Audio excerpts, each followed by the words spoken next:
Hi. അപ്പോൾ ഇന്ന് ബോധിധർമ്മനെ പറ്റി സംസാരിക്കാമെന്നാണ് ഞാൻ വിചാരിക്കുന്നത്.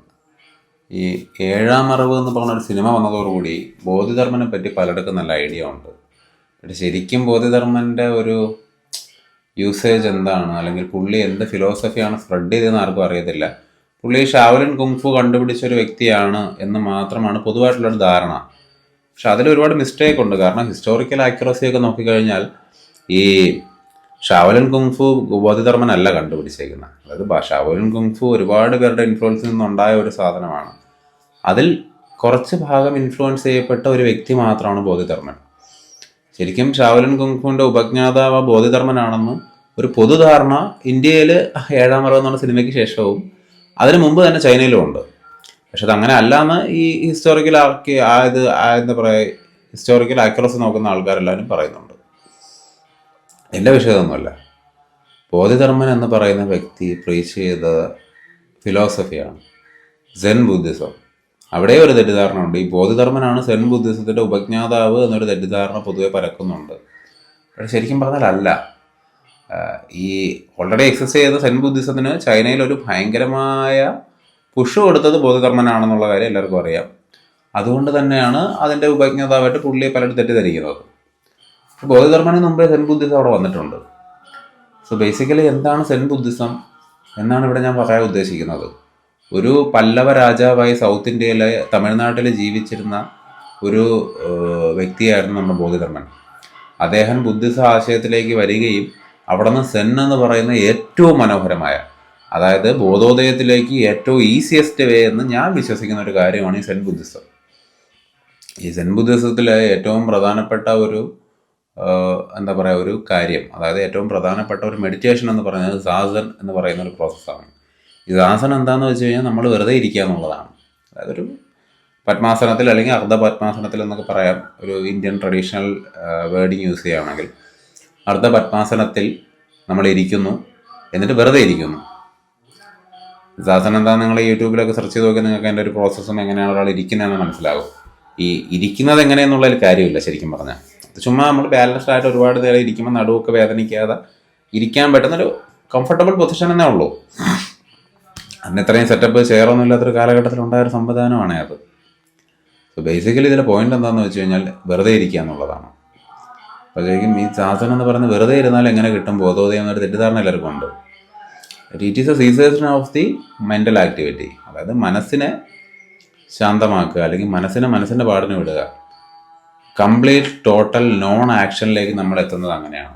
അതായത് മനസ്സിനെ പൂർണ്ണമായി നമ്മൾ വിട്ട് കഴിഞ്ഞാൽ മനസ്സിനെ കൺട്രോൾ ചെയ്യുക എന്നുള്ള തെറ്റിദ്ധാരണയാണ്. ചിലർ വിചാരിക്കും എനിക്ക് എൻ്റെ മനസ്സിൽ ഭയങ്കര കൺട്രോൾ ഉണ്ട്, ഞാൻ വിചാരിച്ച അങ്ങനെ ചെയ്യും ഇങ്ങനെ ചെയ്യുന്നു.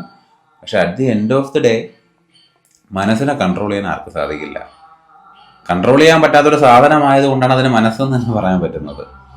മനസ്സ് നമ്മൾ കൺട്രോൾ ചെയ്യുന്നു, അല്ലെങ്കിൽ മനസ്സിൽ വരുന്ന ചില ചിന്തകൾ നമ്മളെ തീരുമാനത്തിനനുസരിച്ച് വരുന്നത് ഒരു തെറ്റിദ്ധാരണ മനുഷ്യർക്കുണ്ട്. അതും ഈ ഒരു മായയാണ്, അല്ലെങ്കിൽ ഒരു ഇല്യൂഷനാണ്. ബേസിക്കലി മനസ്സിനെ കൺട്രോൾ ചെയ്യാൻ ആർക്കും സാധിക്കില്ല. സോ മനസ്സിൽ നിന്ന് നോൺ ഐഡൻറ്റിഫിക്കേഷനാണ് ഉണ്ടാവേണ്ടത്, അല്ലെങ്കിൽ നോൺ അറ്റാച്ച്മെൻ്റ് ആണ് ഉണ്ടാവേണ്ടത്. മനസ്സിൻ്റെ വരുന്ന ആക്ടിവിറ്റികളൊന്നും നമ്മളെ ബാധിക്കാൻ പാടില്ല. അതായത് വെറുതെ നമ്മൾ ഭൂമിയിൽ നിൽക്കുമ്പോൾ മേലെ ആകാശത്തിൽ മേഘങ്ങൾ പാസ് ചെയ്ത് പോയാൽ അത് നമ്മളെ ഒരു തരത്തിലും ബാധിക്കാറില്ലല്ലോ. അത് മഴ പെയ്താൽ ചിലപ്പോൾ ബാധിക്കുമായിരിക്കും, അല്ലാതെ ബാധിക്കാറില്ലല്ലോ. സോ അതുപോലെയാണ് നമ്മുടെ ചിന്തകളും ആയിട്ടുള്ളൊരു ബന്ധം അങ്ങനെയാക്കി മാറ്റണം. അതായത് ചിന്തകൾ ഇങ്ങനെ മേഘങ്ങൾ വന്നു പോകുന്ന പോലെ വന്നു പോയിക്കൊണ്ടിരുന്നു കഴിഞ്ഞാലും ഇത് നമ്മളെ ബാധിക്കാതെ നമ്മൾ വളരെ റിലാക്സ്ഡ് ആയിട്ട് കാമായിട്ടിരിക്കണം. ഇതിൽ ബോധിധർമ്മൻ്റെ ഇമ്പോർട്ടൻസ് എന്താണെന്ന് വെച്ച് കഴിഞ്ഞാൽ, ബോധിധർമ്മൻ ഒരുപാട് സെൻ ഫിലോസഫികൾ പ്രചരിപ്പിച്ചിട്ടുണ്ട്. അതുപോലെ തന്നെ ബോധിധർമ്മൻ പുഷ് ചെയ്തതും ഈ സാസൻ്റെ ഒരു ആദ്യകാല വെർഷനാണ്. അതായത് ബോധിധർമ്മന് ബോധോദയം ഉണ്ടാവുന്നതിന് വേണ്ടി പുള്ളി ചെയ്ത ഒരു പ്രോസസ്സായിട്ട് പറയപ്പെടുന്നത് 9 വർഷം ചുവരിലേക്ക് നോക്കിയിരുന്നു എന്നാണ്.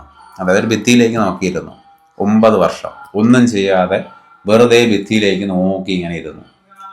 ഡൂയിങ് നത്തിങ് എന്ന് പറയാം. നോൺ ആക്ഷൻ സംഭവിക്കാൻ വേണ്ടിയിട്ടാണ്. ഇത് ഒരു സാധാരണ മനുഷ്യന്, അല്ലെങ്കിൽ ഒരു ഇന്ന് എല്ലാത്തിനും ഓട്ടത്തിന് വേണ്ടി എന്തെങ്കിലും ചെയ്താൽ മാത്രമേ ഇന്ന കാര്യം കിട്ടുകയുള്ളൂ എന്ന് വിചാരിക്കുന്ന നമ്മുടെ സമൂഹത്തിനും സൊസൈറ്റിക്കും, അല്ലെങ്കിൽ നമ്മളെ പഠിപ്പിച്ച ലീനിയർ ആയിട്ടുള്ള മാനസിക ചിന്താഗതിക്കും ഒട്ടും അക്സെപ്റ്റബിൾ ആയിട്ടുള്ളൊരു കാര്യമല്ല.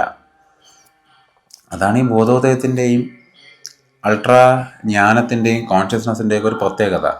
ഇത് നമുക്ക് ചിന്തിച്ച് അനലൈസ് ചെയ്ത് ഇതിനൊരു എന്താ പറയുക, ഒരു താളമുണ്ടെങ്കിലും നമുക്ക് എന്തില്ല, ഒരു അനലിറ്റിക്കൽ എക്സ്പ്ലനേഷൻ ഇല്ല. അത് എക്സ്പ്ലെയിൻ ചെയ്ത് ലീനിയറായിട്ട് ഇത് ഇങ്ങനെ സംഭവിക്കും എന്നൊരു മാപ്പ് വരച്ച് കാണിക്കാൻ സാധിക്കുന്ന ഒരു കാര്യമല്ല. അതൊരു സ്പോണ്ടേനിയസ് ആക്ഷനാണ്. അതായത് ശൂന്യതയിൽ നിന്നുണ്ടാകുന്ന ഒരു മിറാക്കുലസ് ആയിട്ടുള്ള ആക്ഷനാണത്. അപ്പോൾ ഈ ആക്ഷൻ സംഭവിക്കാൻ വേണ്ടിയിട്ട് നമുക്ക് കാൽക്കുലേറ്റ് ചെയ്ത് പ്രവർത്തിച്ച് സംഭവിപ്പിക്കാൻ പറ്റില്ല. It has to happen on its own. അത് തന്നെത്താനെ സംഭവിക്കണം. അത് സംഭവിക്കാൻ വേണ്ടിയിട്ടാണ് ബോധിധർമ്മൻ 9 വർഷം ഈ ഒരു ചുവരിലേക്ക് അല്ലെങ്കിൽ ഒരു ഭിത്തിയിലേക്ക് നോക്കിയിരുന്നതെന്ന് ഞാൻ വിചാരിക്കുന്നു. അതിനെപ്പറ്റി ഒരുപാട് കഥകൾ പ്രചരിക്കുന്നുണ്ട്. അതായത് ഇങ്ങനെ ഒരേ കണക്ക് ഇരുന്നപ്പോഴത്തേക്കും ബോധിധർമ്മൻ്റെ കൈയൊക്കെ കുഴഞ്ഞ് വീണുപോയി ശരീരത്തിൽ നിന്ന് വരെ കഥകൾ പ്രചരിക്കുന്നുണ്ട്. അതുപോലെ ഈ 9 വർഷത്തിലും പുള്ളി ഒരു തവണ പോലും ഉറങ്ങിയിട്ടില്ല, ഒരു നിമിഷം പോലും ഉറങ്ങിയിട്ടില്ല. അറിയാതെ പോലും കണ്ണടച്ച് പോകാതിരിക്കാൻ കൺപോളകൾ ബോധിധർമ്മൻ മുറിച്ച് കളഞ്ഞു എന്നൊക്കെ വരെ പറയുന്നുണ്ട്. അപ്പം അതിനെപ്പറ്റിയൊക്കെ നമുക്ക് പറഞ്ഞിട്ട് കാര്യമില്ല. ഈ ഇതിൽ എത്രത്തോളം സത്യമാണ്, എത്രത്തോളം മിത്തോളജിയാണെന്ന് നമുക്കറിയില്ലല്ലോ. So let it B.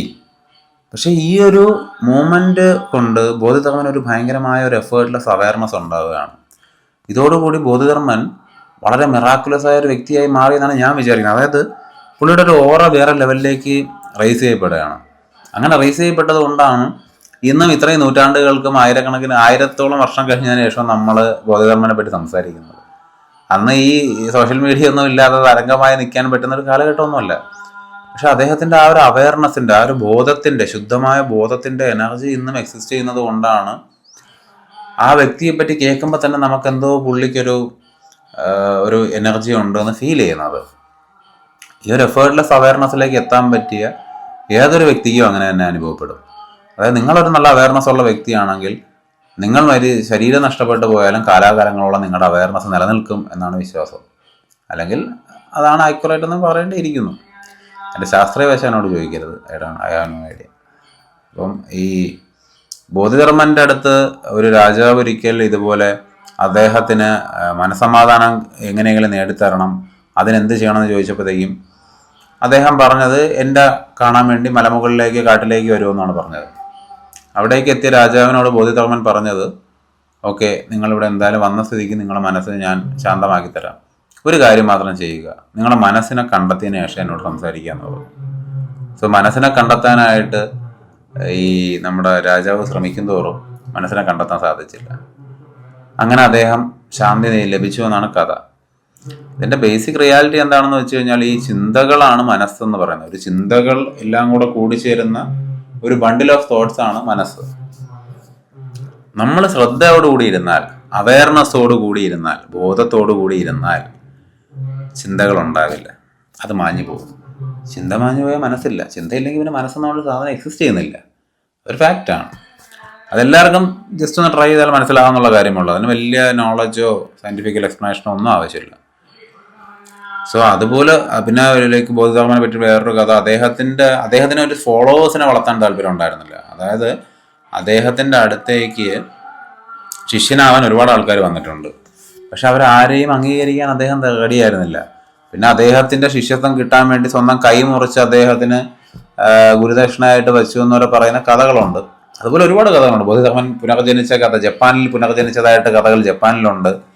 അതായത് ബോധിധർമ്മൻ്റെ ഒരു ഇൻഫ്ലുവൻസും അദ്ദേഹത്തിൻ്റെ അടുത്തുള്ള റെസ്പെക്റ്റും അത്രത്തോളം ജപ്പാനിലെ സെൻ ബുദ്ധിസത്തിനെ ഇൻഫ്ലുവൻസ് ചെയ്തത് കൊണ്ട് ഉണ്ടായ ഒരു കഥയായിരിക്കും അത്. അത് ശരിയാണെന്ന് ചോദിച്ചാൽ എനിക്കറിയില്ല. പുനർജന്മത്തെ പറ്റിയൊന്നും എനിക്ക് വലിയ പിടിയില്ല. കാരണം പുനർജന്മം എൻ്റെ വിഷയമല്ല. ഈ ജന്മത്തിൽ ഓൾറെഡി ഞാൻ ജീവിച്ചിരിക്കുമ്പോൾ, എക്സിസ്റ്റ് ചെയ്യുമ്പോൾ, ഈ ജീവിതം എത്ര മനോഹരമായി സമാധാനത്തോടു കൂടി, സന്തോഷത്തോടു കൂടി, റിലാക്സ് ആയിട്ട് ജീവിക്കാൻ പറ്റുമെന്നുള്ളത് മാത്രമാണ് എൻ്റെ വിഷയം. അതുകൊണ്ടാണ് ഞാൻ ഈ പുനർജന്മത്തെ പറ്റിയൊന്നും അധികം ഫോക്കസ് ചെയ്ത് സംസാരിക്കാത്തത്. എനിക്ക് നിങ്ങളോടും പറയാനുള്ള അതാണ്.